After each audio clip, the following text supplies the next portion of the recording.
আমার ভিতরে থাকে, আমি যদি ইমানদার হয়ে থাকি, তাহলে আমাকে সিদ্ধান্ত উপনীত হতে হবে।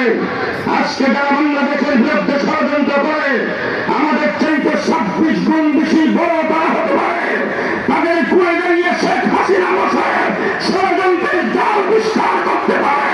কিন্তু আমরা মুসলমান, আমাদের সামনে যেই দাঁড়াবে পরিষ্কার ভাষায় বলে দেব, কেল্লা কাটায় দেব, ইসলাম দেব না।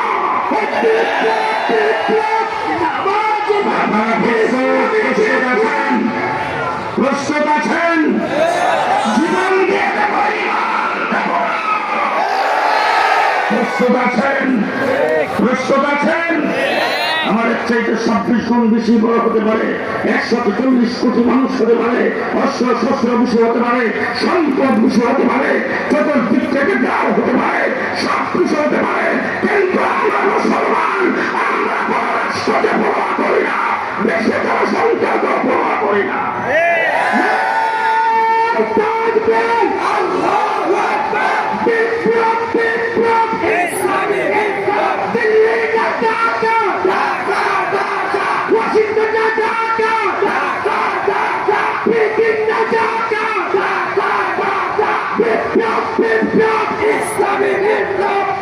সংগ্রামী সাথী ও বন্ধুগণ, পৃথিবীর বিভিন্ন রাষ্ট্রের সরকারের পতন দেখেছে।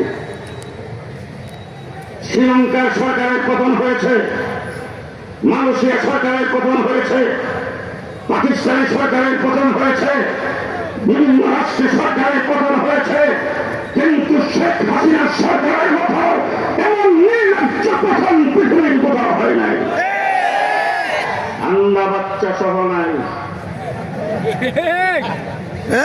মুসলিমের ইমাম যদি তার সমর্থন হয়ে থাকে, সেটাও নাই। সেই পতনের পরে ফিরে বসছেন কোথায়?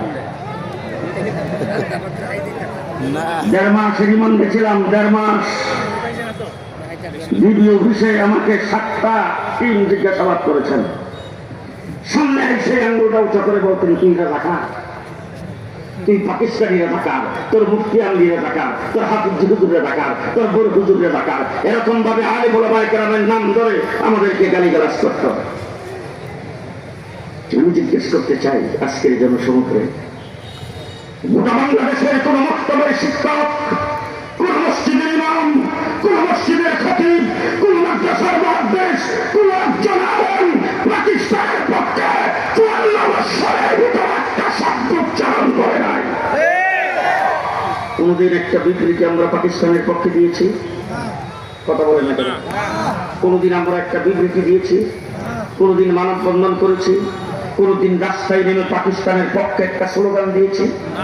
কিন্তু তোমরা যখন বক্তৃতায় দাঁড়াইতা তখন বলতা স্বামী স্ত্রীর সম্পর্ক।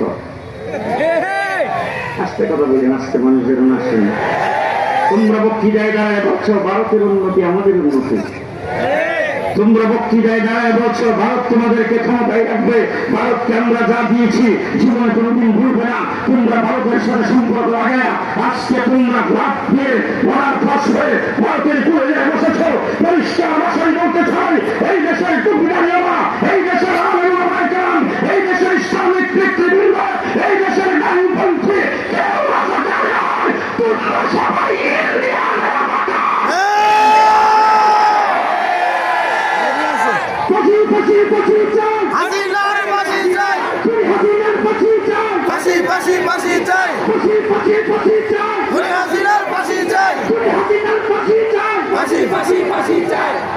মুসলমান, আমরা মুসলমান।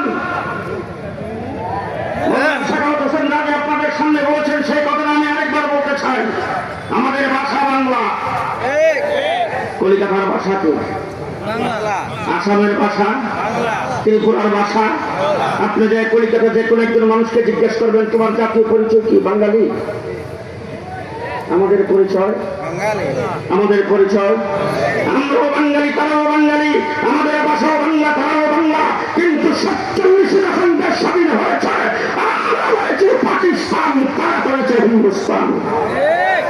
কি কারণ? একই ভাষাভাষী, তারা কেন হিন্দুস্তান, আমরা কেন পাকিস্তান? আমরা ভাষার কারণে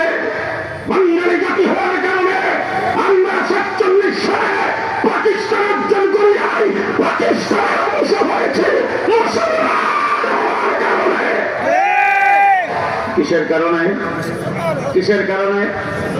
আমাদের উৎপত্তি হলো ইসলাম।